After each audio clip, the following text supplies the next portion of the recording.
কি, তারা কিন্তু মার্কিন দূতাবাস ঘেরাও করারও ডাক দিয়েছিল। আজকে মার্কিন দূতাবাস ঘেরাও করতে গেলে মোটামুটি 2-4 হাজার লোক তো লাগবে। যারা ঢাকা গিয়েছেন চেনার কথা, বাড়িধারা নতুন বাজার, কম 2-4 হাজার। আর ঘেরাওকে সার্থক করতে চাইলে 50,000-1 লাখ লোক কম লাগবে। না হলে মার্কিন দূতাবাস তো বোঝেন, মানে গণভবনের চাইতেও তো এটাকে বেশি হেফাজত করার চেষ্টা করবে রাষ্ট্রপক্ষ, এবং সব বাহিনীর সদস্যদেরকে দিয়ে আগ থেকেই নিরাপত্তার ব্যবস্থা করে রাখা হয়েছে। তো যারা ডাক দিয়েছেন তারাও মৃত্যুর প্রস্তুতি নিয়ে, যে প্রয়োজনে মইরা যাব কিন্তু বিশ্ব সন্ত্রাসীদেরকে একদম কোণঠাসা করে ছাড়বো, শিক্ষা দেব। কিন্তু আফসোসের বিষয় বা সমন্বয়হীনতার কারণে, যাই হোক, সব আলেমরা যেহেতু বাইতুল মুকাররমে এবং আন্দোলন যেহেতু বিশেষ জায়গার ভেতরে, 2 জন ডাক দেওয়ার পরও, অনলাইনে ব্যাপক প্রচারণা চালানোর পরও সব মিলে আমার কাছে মনে হয়েছে 5 থেকে 7 জন লোক হয়তো হবে। ছোট্ট একটা পিকআপ, তাও পুরোপুরি ভরে নাই, অধিকাংশ খালি আছে। এমনকি বাড়িধারা যাবে দূরের কথা, মধ্য বাড্ডা থেকেই হাতে গোনা পুলিশের সংখ্যাও আন্দোলনকারীর চাইতে বেশি আটকে দিয়েছে, এবং তাদের 2 জনকে গাড়িতে তুলে নিয়ে তাদেরকে বলেছে তোমরা অবরোধ বাদ দাও, ঘেরাও টেরাও বাদ দাও, স্মারকলিপি দিয়ে, প্রতিবাদ লিপি দিয়ে চলে যাও। এবং তারাও বলছে প্রতিবাদ লিপি দিয়েছে, যদিও কারে দিয়েছে আল্লাহ ভালো জানে। রাষ্ট্রদূতের সাথে দেখা হয়েছে বলে মনে হয় না, আর হলে তারা ওই ভাষাও জানে না। হয়তো কোনো দারোয়ানের কাছে দিয়ে এসেছে বা কারো হাতে হয়তো পৌঁছে দিয়েছে, সেটা আল্লাহ ভালো জানে। তো দেখা গেল আলেম ডাক দিচ্ছে, তাও মানুষ দূতাবাস ঘেরাও যাচ্ছে না কেন? দূতাবাস ঘেরাও হলো চূড়ান্ত অ্যাকশন। ওইখানে যাওয়া মানে একদম আসল খেলা শুরু হয়ে যাওয়া।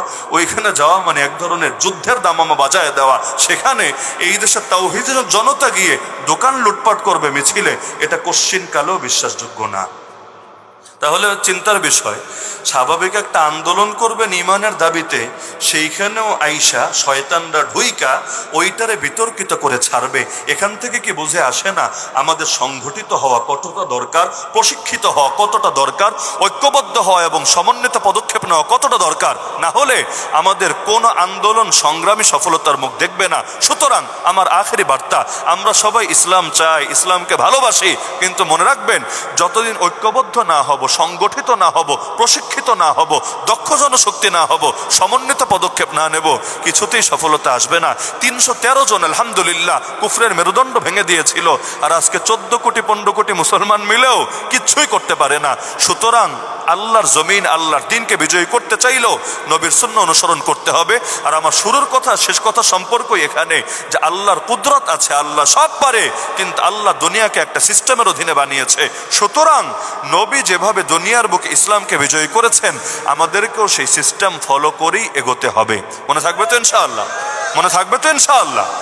কারণ নবীর তরিকা বাদ দিয়ে যেই তরিকায় যেভাবেই চেষ্টা করেন না কেন, কোশ্চিনকালেও সফলতা পাবেন না। এজন্যই নবী বলেন, বিচ্ছিন্ন হওয়া থেকে বেঁচে থাকো।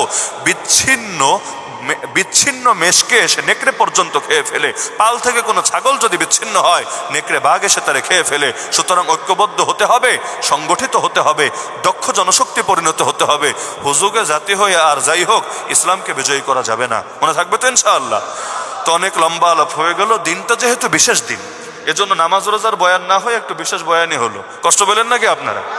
কারণ বিগত বছর আপনাদের সাথে মুলাকাত হয়েছে, মাঝে মাঝে মুলাকাত হয়। তো যেহেতু বিশেষ দিন, ওই বিশেষ দিনে আসমানের উপরের কেচ্ছা আর মাটির নিচের কেচ্ছা না বললেও চলবে।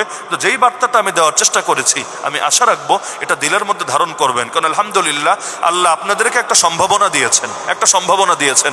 আমি এসেও জিজ্ঞাসা করলাম, ভাই এলাকার মধ্যে বেদাতি আছে নাকি? বললো হুজুর আশপাশে বহুত আছে, কিন্তু আল্লাহ আমাদের এলাকার পরিবেশটারে অন্যরকম বানায় দিয়েছে। কি কথা বাস্তব না অবাস্তব? হ্যাঁ, তো কথা যদি বাস্তব হয়, তাহলে দ্বীনের একটা উর্বর ভূমি যেহেতু আল্লাহ বানিয়েছেন, ইনশাআল্লাহ আরেকটু যদি মেহনত করেন, মদিনা যেভাবে কবুল হয়েছিল আপনার এলাকাও কবুল হবে, যদি মদিনার গুণে গুণান্বিত হতে পারে। আল্লাহ আমাদের সবাইকে তৌফিক দান করুন।